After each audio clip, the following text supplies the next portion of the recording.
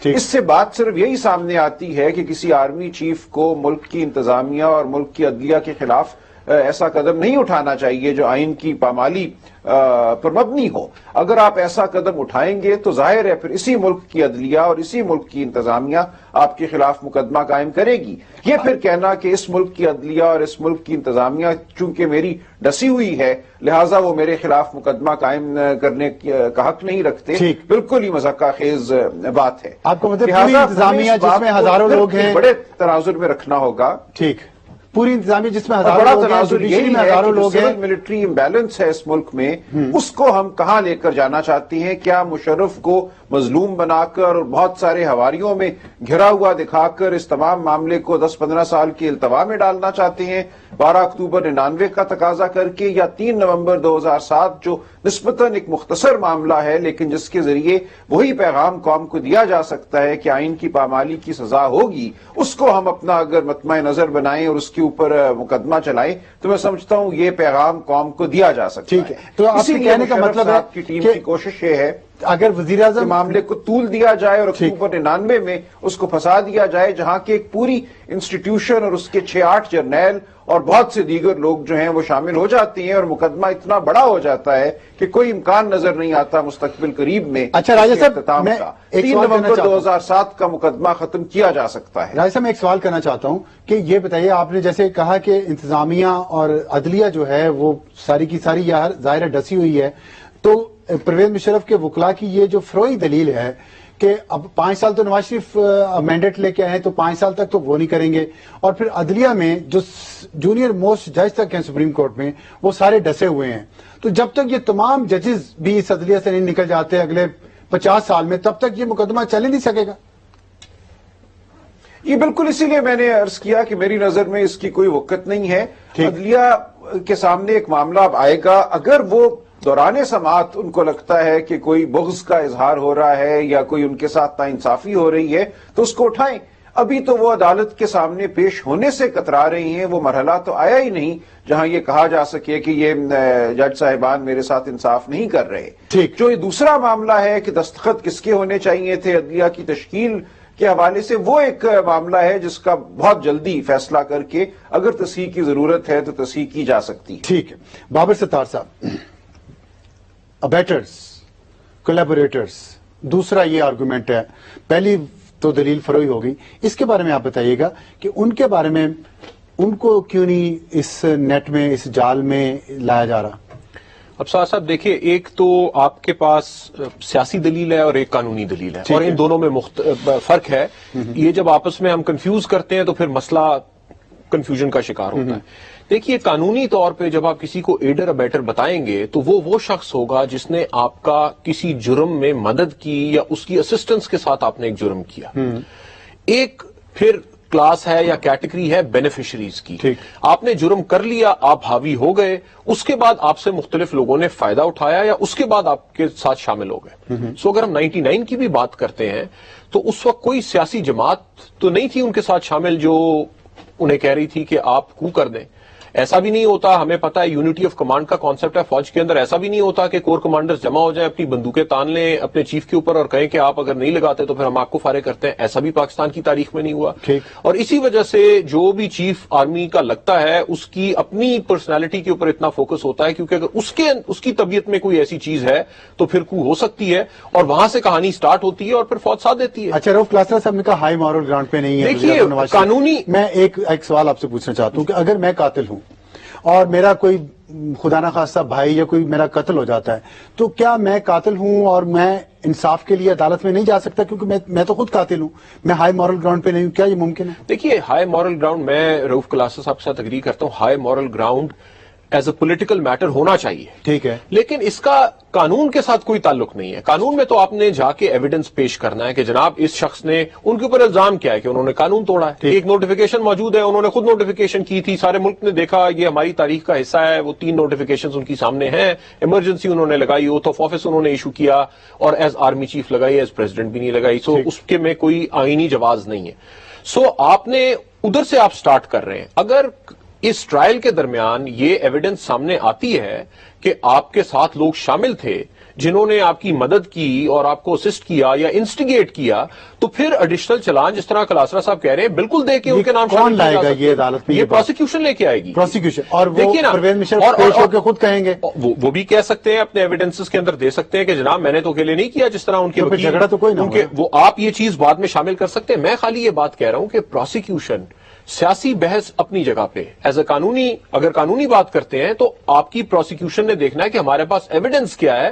یہ نہیں ہوتا کہ آپ 1000 لوگوں کے, اگر ایک قتل کے اوپر شک ہے تو آپ 1000 لوگوں کو اس میں ڈال دیں. آپ نے دیکھنا ہے کہ ایویڈنس کس کے خلاف ہے. آپ 2 3 4 لوگوں کے خلاف مقدمہ چلاتے ہیں جس میں ایویڈنس ایسا ہو کہ ان کی کنوکشن ہو سکے. سو بڑا فوکس ٹرائل ہوتا ہے, سیاسی بحث اپنی جگہ پہ ہے. اس کے علاوہ ٹھیک, ہمیں عرفان صدیقی صاحب نے جوائن کیا, سینئر صحافی ہیں, کالم نگار ہیں, ان سے 1-2 سوالات کرنا چاہ رہا ہوں. عرفان صاحب السلام علیکم. عرفان صاحب السلام علیکم. عرفان صاحب آپ کو میری آواز آ رہی ہے؟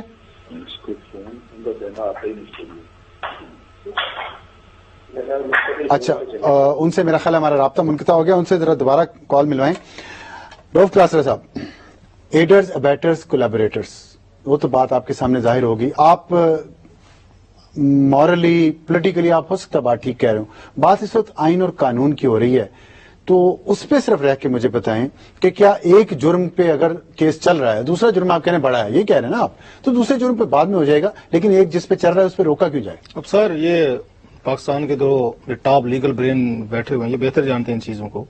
ایک چیز آپ بھی مانیں گے کہ قانون اور آئین کس چیز پہ بنائے جاتے ہیں؟ انہی یہ moralities کو, انہی ہماری کسٹمز کو, انہی ہماری روایات کو کوئی قانونی شکل دی جاتی ہے. یہ چیزیں اچھی ہیں, یہ بری ہیں, جو یہ فلاں چیزیں کرے گا اس کی سزا ملے گی. قوانین اس لیے بنتے ہیں اور کوئی وجہ نہیں ہوتی. لہٰذا یہ کہنا کہ ٹیکنیکلی وہ بات ٹھیک ہے یا فلاں ٹھیک نہیں, ایسے نہیں ہے. لیگلی قانون, میں لیگلی پہ آ رہا ہوں کہ لیگل آخر کہیں نہ کہیں ضرورت محسوس کی تھی نا بھٹو صاحب نے 73 کے آئین میں, جیسے ابھی یہ بابر کہہ رہے تھے کہ جس کو باقاعدہ پراپر ایکسپلین کیا گیا, باقی کسی کو ایکسپلین نہیں کیا گیا, بتایا گیا پروسیجر سے آگے جا کے انہوں نے ساری چیزیں بتائی ہیں. اگر بھٹو صاحب کے ذہن پہ کوئی نہ کوئی دباؤ یا ان کے بیٹرز تو 18ویں ترمیم میں آئے ہیں سر, میرا خیال ہے جہاں تک مجھے یاد پڑتا ہے اس وقت یہ پہلے بھی تھے, الفاظ یہ ہمیشہ سے رہا ہے اور یہ ویسے بھی ہمارے قانون کا میرا خیال کا ورڈ ڈالا ہے اور سپریم کورٹ کے ججز کے بارے میں اس میں ڈالا گیا. اب سر اس میں جو آپ کہہ رہے ہیں کہ اس میں پالیٹکس کو ہٹا کے چیزوں کو ایک طرف رکھیں, یہ جتنی پاور ڈرائیو کی ہے جنرل مشرف نے وہ کہاں سے ڈرائیو کی ہے؟